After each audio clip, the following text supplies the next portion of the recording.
난소암은 대략 한 70%의 환자들이 한 3기에서 4기 좀 진행된 상태에서 발견되는 경우가 많다고 해요. 기수가 낮아야지 이게 치료에 의지도 생기고 할 텐데 이게 치료가 잘 될까라는 우려도 많이 있으시고 그런 질환입니다. 그래도 예전보다는 치료할 수 있는 약제도 많이 개발이 되어 있고 그런 발전 덕분에 치료 잘 받고 극복해내시는 분들도 많이 계세요. 그래서 그런 치료법에 대해서 알아보는 시간을 가져보겠습니다.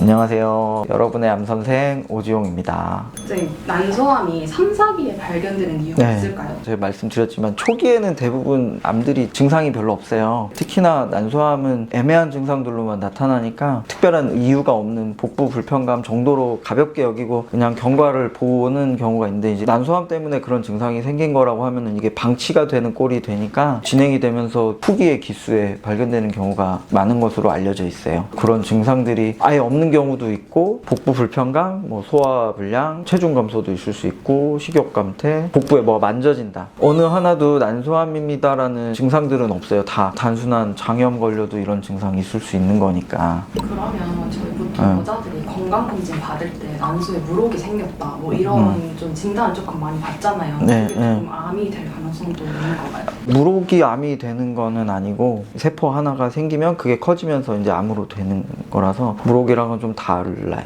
어떻게 알 수 있냐 이제 그런 거를 이제 많이 궁금해 하시는 걸로 알고 있는데 덩어리라는 측면에서는 똑같죠. 이게 암일 수도 있고 물혹일 수도 있는 거예요. 근데 이제 일반적인 특징으로는 물혹은 말 그대로 만졌을 때 탱글탱글하고 부들부들하고 잘 눌리고 물혹은 그런 특징이 있는데 암덩어리는 보통 딱딱한 특징을 갖고 있어요. 그래서 만져질 정도의 덩어리라고 하면은 꽤 크기 때문에 차라리 영상 검사를 통해서 확인을 하는 게 더 잘 알 수 있는 방법이에요. 그래서 뭐가 만져진다 하면은 일단은 산부인과 선생님한테 달려가시는 게 필요해요. 초음파를 대면 그냥 덩어리 혹인지 물풍선인지 정도는 단번에 알 수 있어요. 물풍선이 아닌 어떤 조직으로 이루어진 딱딱한 덩어리다 그러면은 암인지 암이 아닌 다른 어떤 종양인지를 확인하려면 조직 검사가 그때는 필요할 수 있는 거죠.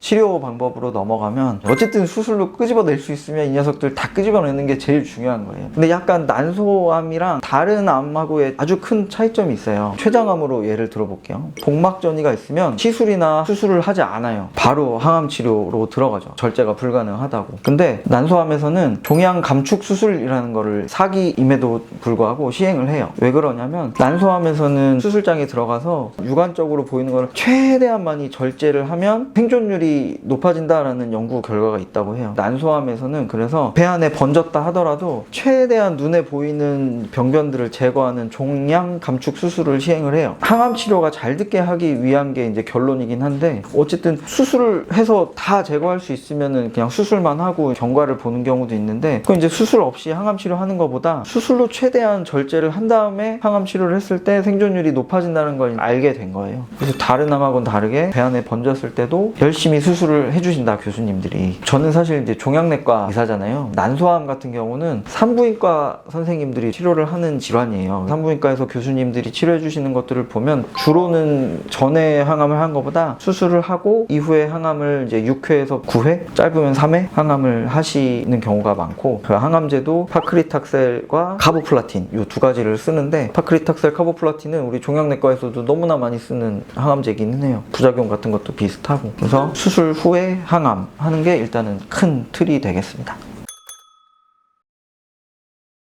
예전보다 좀 또 다른 게 수술 후에 항암 화학요법하고 종료가 아니고 이어서 DNA 관련된 이제 검사들을 해가지고 항암 치료 이후에 표적 치료제를 이어서 시행하는 경우도 있어요. 이게 근데 그때 하는 검사가 HRD라는 검사를 해요. 간단하게 말씀드리면 DNA가 이제 두 가닥이 있는데 이 두 가닥이 회복을 잘 하는 능력이 있냐 없냐를 보는 검사예요. 그 능력이 부족한 환자분, 결핍이 있는 환자한테 이 약을 쓰면 생존율에 이득이 있다라고 밝혀져서 PARP 억제제를 쓰기도 하는데 대표적인 약이 림파자, 제줄라 많이 들어보셨을 수도 있는데 이런 약들을 항암 이후에 특정 검사하고 양성이 나왔을 때 그 약을 이어서 쓰는 경우가 있어요. 실제로 제 환자분 한 분도 최근에 항암이 종료돼서 그 검사를 했는데 양성이 나와서 그 약을 아마 쓰실 것 같아요. 난소암의 여러 가지 위험 인자 중에 유전적인 요인도 있어요. 특히 유방암하고 난소암이 주로 이제 브라카 자체가 돌연변이와 관련이 있는 것으로 알려져 있고 이게 이제 유전이 될 수 있으니까 만약에 그게 발견이 됐다, 내가 있는 걸 알게 됐다라고 하면 특히나 정기적인 검진은 아주 중요하겠죠. 내 가족들한테 이제 검사를 해볼 것을 권유를 해볼 수도 있겠죠. 요즘 뭐 맨날 얘기 나오는 게 유방암에서 뭐 안젤리나 졸리가 BRCA 양성이어서 예방적으로 절제를 했다, 그런 얘기 나오잖아요. 뭐 난소암도 마찬가지로 예방적으로 난소, 난관, 자궁, 적출술을 하는 경우도 있는데 단순히 내가 BRCA 양성이 나왔다고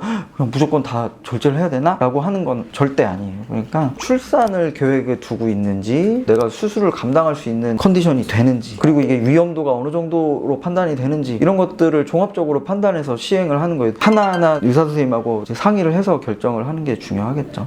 처음에 말씀드린 것처럼 난소암은 처음에는 증상이 없거나 미약할 수 있어요. 별거 아닐 수도 있지만 난소암으로 진행되고 있을 수도 있으니까 선생님의 도움을 받으러 적극적으로 진료를 보실 것을 권유드리고, 특히 정기검진은 빠짐없이 꼭 잘 받으시기를 더더욱 권유를 드리겠습니다. 그리고 다른 암과 치료 방법에서 아주 특징적으로 다른 것은 사기임에도 불구하고 배 안에서 많이 번졌을 때도 교수님들이 열심히 절제 수술을 해주시는 종양 감축 수술이라는 걸 한다라는 거 알고 계셔 주시면은 아마 교수님의 치료 방침을 이해하시는 데 많이 도움이 되실 것 같아요. 지금까지 여러분의 암선생 오지용 원장이었습니다.